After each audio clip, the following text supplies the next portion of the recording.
এই কাঠটা ফেটে গেছে, এই কাঠটা ফেটে গেছে, এই কাঠটা সুপারগুলো পাঠাতে এটা লাগিয়ে রাখি, তাহলে মাছ কাটতে পারবো সুন্দরভাবে। কে রে কাকা, তুমি এটা কি করতেছো? নষ্ট নষ্ট কাঠগুলো তুমি এভাবে জোড়াতালি দিতেছো কেন? আর নষ্ট হয়ে গেছে, মাছ কাটা লাগে এই জন্য জোড়াতালি দিলাম।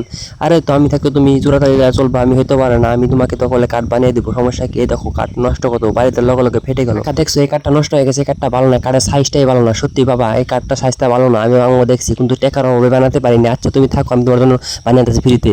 সুন্দরভাবে গোল গোল করে কেটে নিই, সুন্দরভাবে গোল গোল করে কেটে নিয়ে আস্তে আস্তে মেশিনটা সূত্রভাবে খণ্ড খণ্ড করে সুন্দর সুন্দর করে লম্বা লম্বা করে গোল গোল করে কেটে নিই। কেটে নেওয়া হয়ে গেছে, এখন সুন্দরভাবে মেশিন দিয়ে সুন্দরভাবে ফিনিশিং করে নিই, গোল গোল করে নিই। গোল গোল করার পরে একটু একটু করে বাকি আছে। এখন দেখো, তোমার লাইক সাবস্ক্রাইব করো না, এত কষ্ট করে ভিডিও বানাতে, তোমার লাইক সাবস্ক্রাইব করো না, তোমার লাইক সাবস্ক্রাইব করে দাও, এত কষ্ট করে ভিডিও বানাই। আমার কাকার জন্য তুমি কষ্ট করে আমি কার্ড বানাচ্ছি, কাকাকে আমি ফ্রিতে গিফট করবো। আমার কাকা অনেক অসুস্থ মানুষ, বুঝলাম মানুষ। আচ্ছা তাহলে তুমি গিফট করো, সমস্যা নেই। আচ্ছা সুন্দরভাবে ফিনিশিং করে নেই, সুন্দরভাবে ফিনিশিং করে নেই। মেশিনটা ড্রিল মেশিন দিয়ে সুন্দরভাবে একটু করে ফিনিশিং করা হয়ে গেছে। এখন পানি দিয়ে কাকার কাছে নিয়ে যাবো। কাকা কাকা কাকা কাকা, তোমার তোমার জন্য একটা মেশিন বানিয়ে তুমি নিজেও ফিটারে সবই করতে পারো, সবজি কাটতে পারো, সবই করতে পারো। মেশিন তো তেল তেল মারছে, অনেক তো সুন্দর, তো সবজি কাটতে তো অনেক সুন্দর হয়েছে, সুস্বাদু হবে। এটা রান্না করে খেলে সুস্বাদু হবে, এটা দিয়ে তুমি সবই করতে পারবো। আচ্ছা কাকার জন্য সবাই লাইক সাবস্ক্রাইব করে, এত কষ্ট করে ভিডিও বানাতে, তোমার লাইক